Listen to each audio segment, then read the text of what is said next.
Bismillahirrahmanirrahim. Assalamualaikum warahmatullahi taala wabarakatuh. Alhamdulillahirabbil alamin. Wassalatu wassalamu ala asyrafil anbiya'i wal mursalin wa ala alihi washabbihi ajmain. Sabahul khair, Ramadan mubarak. Apa khabar semua? Alhamdulillah, syukur pada Allah Subhanahu wa taala kita bertemu sekali lagi. Allah masih memanjangkan usia saya dan masih mengizinkan untuk kita bertemu di saat ini di dalam sesi panggilan terakhir Ramadan, #Ramadan Last Call. Sesungguhnya dengan penuh rasa kesedihan, penerbangan yang bernama Ramadan ini akan meninggalkan kita sama ada kita suka ataupun tidak, dan kita tidak pasti sama ada kita akan bertemu lagi di Ramadan yang akan datang. Namun begitulah hakikatnya, insya-Allah Allah Maha mengetahui. Dan Alhamdulillah syukur di saat ini pada 27 Ramadan 1442 Hijrah bersama dengan 9 Mei 2021 kita bertemu sekali lagi, insya-Allah. Dah hari ke-7 dah saya bersama dengan saudara-saudari sekalian ya, di dalam FB dan juga IG Live Islamic Relief Malaysia. Saudara-saudari sekalian, Alhamdulillah sebagaimana yang saya dah sebut banyak kali sebelum ini, dalam sesi-sesi sebelum ini, bagaimana bulan Ramadan Al-Mubarak ini kepada kebanyakan daripada kita, malahan umat Islam secara keseluruhannya, ialah masa untuk kita recharge, masa untuk kita bertadabur, masa untuk kita merefleksi diri, masa untuk kita memuhasabah diri, masa untuk kita membaca, meningkatkan amalan, masa untuk kita mengikat nafsu kita, mengikat perut kita dan sebagainya, dan menjaga pemakanan kita dan semua yang diizinkan oleh Allah Subhanahu Wa Taala dengan pahala yang berlipat ganda, dengan ganjaran, dengan maghfirah, dengan semua sahaja yang dijadikan sebagai hypermarket ataupun pesta di dalam, kalau itulah bahasanya, di dalam kita mengejar tentang mengejar tentang redha dan juga kemaafan daripada Allah, keampunan daripada Allah Subhanahu Wa Taala. Jadi pada pagi Ahad ini, insya-Allah saya ingin bawa di dalam satu aspek lagi yang sebenarnya merupakan bos, bahasa kami dalam dunia kemanusiaan adalah bos. Antara bos yang besar di dalam kewujudan sesebuah NGO, khususnya NGO kemanusiaan, ialah anak yatim. Ya. Dan cerita tentang anak yatim ini, maksud saya anak yatim piatu, of course yang miskin, ya. Ada juga anak yatim yang memang alhamdulillah sudah kaya, sudah okey, alhamdulillah, syukur, ya. Tapi bagaimana Nabi SAW mengingatkan kepada kita bahawa di yaumul qiyamah nanti anak yatim dan aku adalah seperti kapan, ya, very close.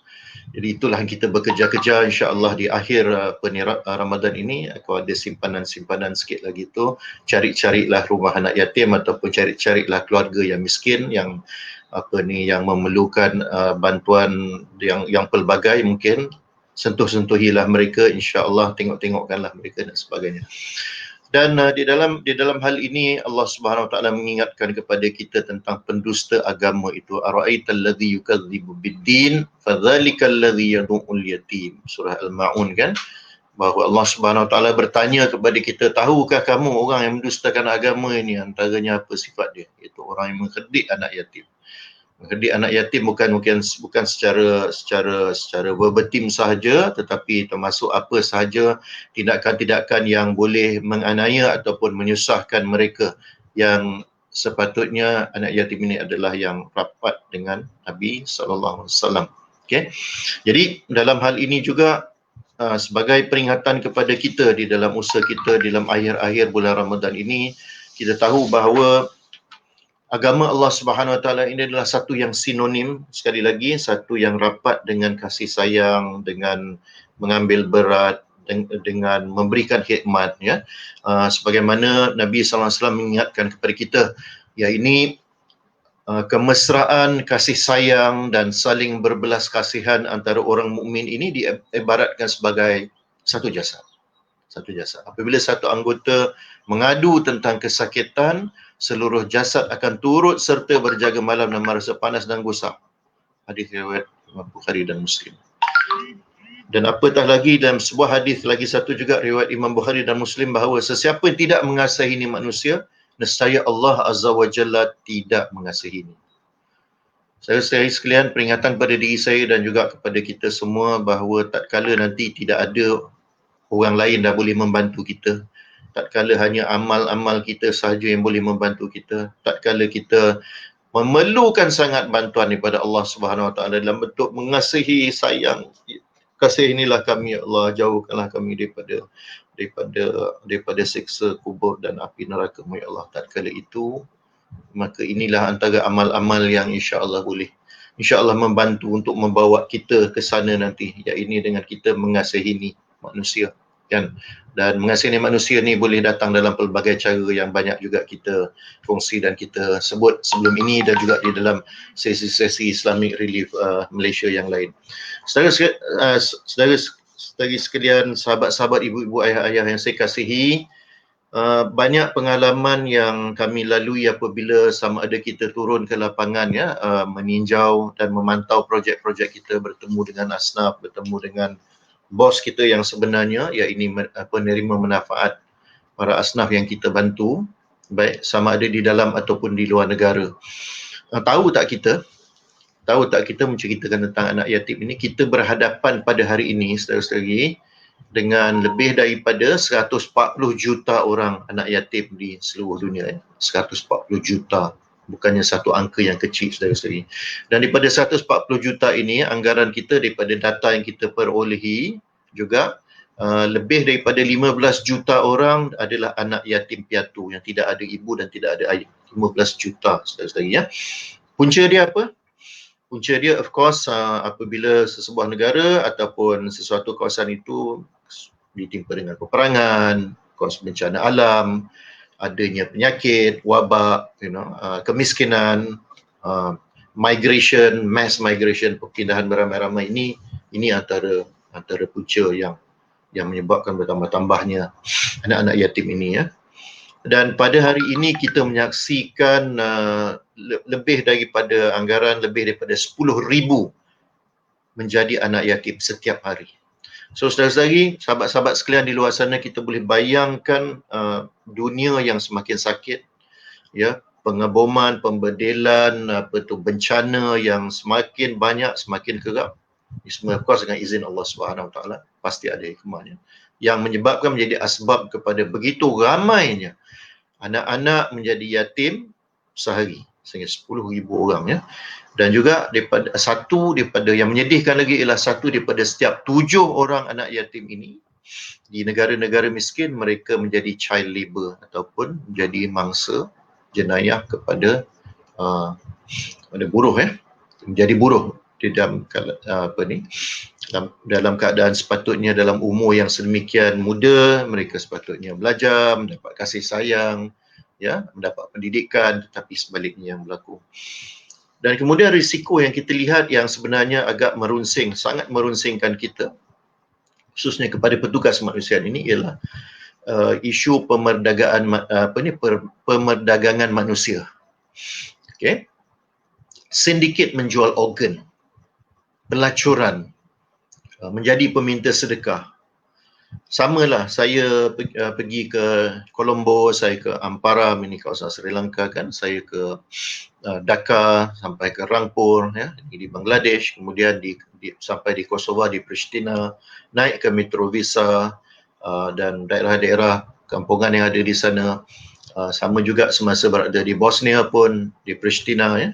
Dan of course kita lihat kawasan-kawasan zon seperti Gaza sendiri, of course di Afghanistan, dan of course di dalam negara pun sebenarnya banyak juga ya, yang mana kita tengok anak-anak ini seperti yang saya sebutkan tadilah. Dan sedikit pengalaman saya kan, bila saya ingat benda ni dia common bila saya berada di Gaza, khususnya bila kita menziarahi tadika Ahlul Albab di Gaza City. Dekat tadika ini kita memberikan, melalui Islamic Relief Palestine, kita memberikan bantuan susu percuma anak-anak miskin ya, anak-anak syuhada, kebanyakannya sama ada ayahnya sudah tiada ataupun ayah dan ibu sudah tiada ya. Jadi bila kita bersalaman dengan mereka, bila kita peluk mereka, bila kita kita pegang mereka tu, kita merasakan ada satu kehausan di situ, satu kehausan dari segi kasih sayang, dari segi pengharapan yang sangat tinggi, walaupun bahasa tu kita tidak memahami. Sama juga di Somalia pun macam tu, saudara-saudari, kan. Bila kita pergi, bila saya ke kamp-kamp pelarian ini kan, bila kita tunduk, dan yang seorang tu saya ingat kali kedua semasa saya berada di, saya kalau tidak silap di kamp pelarian di Puntland. Saya rasa Bandar Garui kot. Yang itu pelarian kerana musim kemarau. Jadi saya tanya nama, of course dia tak boleh nak sebut lah dalam bahasa Inggeris ke apa. Tapi dia punya senyuman dan harapan tu, dan saya tunduk, saya kata jom kita selfie. Jom kita selfie. Saya ambil gambar dia. Sampai sekarang saya simpanlah gambar anak tu. Anggaran umur dalam lebih kurang 6 tahun. Begitulah baju dia, selekeh. Begitulah, bagi kita memang out lah dalam bahasa kita kan. Jangan ceritalah dia selipar ke tidak, punyalah panasnya, rambutnya tu yang punyalah keras kan. Keras sebab lama tak mandi, ya, dan kawasan berdebu dan sebagainya. Mukanya tu sama di Afghanistan pun macam tu, sebab kawasan ini adalah kawasan yang berdebu, kawasan yang berpasir. Jadi bila musim panas tu angin tiup kuat, jadi ialah tak ada air kan untuk basuh kan, maka sangat tebal lah debunya. Tetapi dapat satu selfie macam tu, punyalah seronoknya. Dan apa yang saya buat, saya terfikir pada ketika itu, saya keluarkan kertas dalam vest saya. Inilah vest yang saya pakai. Saya keluarkan kertas, saya ambil pen, saya lukis muka dia. Saya bukanlah pelukis yang baik, tapi lukis tu gambar kartun sikit-sikit, saya bagi kat dia. Lepas tu saya tunjuk muka, inilah kamu macam ni. Dia pun gelak dia ni. Jadi sebelum saya pergi tu, dia dua tiga kali lah benda yang betul-betul menghentamlah jiwa kita kan. Ini dia peganglah kaki saya kan, macam something like please don't go, macam tu. Tolonglah jangan pergi kan. Jadi kita pun tidak tahu apa lagi perasaan yang ada dalam. Sama juga macam anak-anak tadika di tadika Al-Albab itu, anak-anak itu punyalah seronoknya bergambar punya. Yang itu lebih kecil lagi, itu lebih kurang umur 5 ataupun 6 tahun ya. Jadi kelihatan di situ dari segi gersangnya kasih sayang yang diharapkan. Mudah-mudahan insya-Allah mereka akan dengan asbab jadi bantuan daripada kita. Mudah-mudahan insya-Allah mereka akan terus menjadi generasi akan datang yang akan membina peradaban dan juga keluarga dan juga masyarakat di negara mereka insya-Allah. Jadi jom bersama-sama kita ini menjadi sebahagian ataupun asbab kepada anak-anak ini yang akan terus membesar dan membangunkan balik masyarakat mereka, membangunkan balik negara mereka, ya. Dan insya-Allah akhirnya kita umat Islam ini akan insya-Allah bersama-sama membangunkan balik peradaban dan kecantikan Islam itu sendiri di bumi Allah Subhanahu Wa Taala. Saudara-saudari sekalian, di saat-saat ataupun hari-hari terakhir Ramadan ini, marilah kita bersama-sama melipat gandakan apa sahaja yang kita boleh lakukan. Masih lagi belum terlambat. Kalau macam semalam malam 27 Ramadan ditakdirkan terlambat bangun, mungkin nak buat iktikaf ataupun nak beramal mungkin terkurang sikit sana sini. InsyaAllah kita ada 1-2 hari lagi untuk kita bersama-sama insyaAllah memastikan bahawa Ramadan ini adalah Ramadan yang terbaik dan lebih baik daripada Ramadan yang sebelumnya insya-Allah. Jangan lupa nombor akaun yang berjalan itu, jangan biarkan dia berlalu begitu sahaja. Insya-Allah dengan izin Allah Subhanahu Taala, sekiranya panjang umur, kita berjumpa lagi pada waktu yang sama insya-Allah pada esok hari di dalam #Ramadan Last Call. Terima kasih banyak. Moga usaha-usaha dan juga kehidupan kita diberkati. Wabillahi taufiq wal hidayah. Wassalamualaikum warahmatullahi wabarakatuh.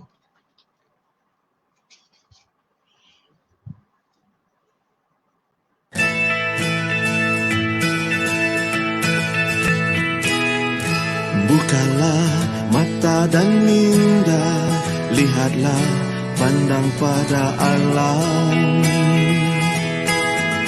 Dengarkan bisikan suara, keluhan dan jerih rintihan. Ayo curahkan tenaga, luangkan sedikit masa, bersama merasakan perihnya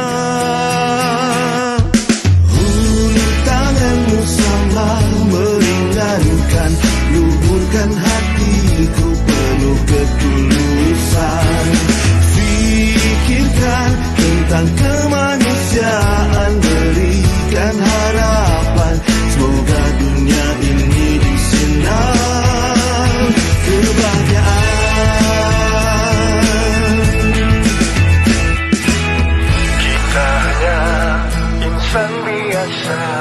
Yang lemah, Eka juga Alfa, sering diuji dunia yang penuh hayal panca.